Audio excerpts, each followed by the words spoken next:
When I was thinking of great speeches in history to use for this project, I was thinking of great men, actually. Past presidents, politicians like FDR, of Kennedy, President Lincoln, prominent men in history like Gandhi, Winston Churchill, Dr. Martin Luther King Jr. But I wasn't thinking of any women at the time. No Eleanor Roosevelt, no Hillary Clinton, no little Meryl Streep came to mind for a while. But when I heard Barbara Charlene Jordan's speech for the very first time, instantly I found myself actively listening, enthralled by her words, and listening to how she spoke, as well as paying very close attention to the words she used. Of the many great speeches I've heard in history, hers still holds to be true till this day, self-evident, and of great relevance. See, her speech covered many topics at the time. She delivered this on July 12, 1976, at the Democratic National Convention. Her issues that she covered were the loss of individuality the American people were feeling, this loss of integrity that the American government was facing after the Watergate scandals, and thirdly, this growing sense that the grand American experiment was beginning to fall apart and show cracks. Today I'm going to be covering the circumstances that took place before and the impacts that it had after on the American people. One of the most important circumstances that were taking place was right before the DNC were the Watergate scandals. See, Barbara Charlene Jordan was a committee speaker. She held the national spotlight, and when she spoke to many Americans at the time, she seemed like a moral compass to all.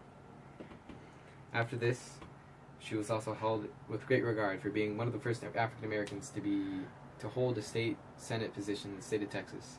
She was the first House of Representatives. She was the first African American since the Reconstruction era to hold a House of Representatives seat. And when she spoke at the DNC, she was the first African American, let alone first woman, to speak at the DNC since 1832. And the keynote she says, one of the most important quotes she says right at the beginning was, "It was 144 years ago that members of the Democratic Party first met in the convention to select a presidential candidate." She goes on about the traditions and the history of the Democratic Party, but then she ends with, "But there is something different about tonight. There is something special about tonight. What is different? What is special? I, Barbara Jordan, am a keynote speaker." See, these first words set the tone for the rest of the DNC. Immediately, her words had an impact. Those were just her opening words. See, of the many impacts she's had, the most notable was how forcefully optimistic she was. She set the tone for the rest of the DNC, which was a 3-day convention. The rest of the convention covered many civil rights speakers such as Jesse James and others that were covering equal rights for women at the time. Issues that are still relevant today and have been ongoing since her time. Second, it was the universal message that almost any American could get behind. Hers was a call to action for unification and for change that the American people could grasp upon. She saw that the problems of the Democratic Party were temporary, that the problems that the American people were facing were only temporary, and the only thing that was left to do was first come together, regardless of bipartisan gridlock, and come to compromise. Come together and form. Her message called for unification, a call to action, a call for change, a call for compromise, and a separation of differences for the betterment of the American people. In conclusion, Jordan was a powerhouse of a political player, both of her time and even till today.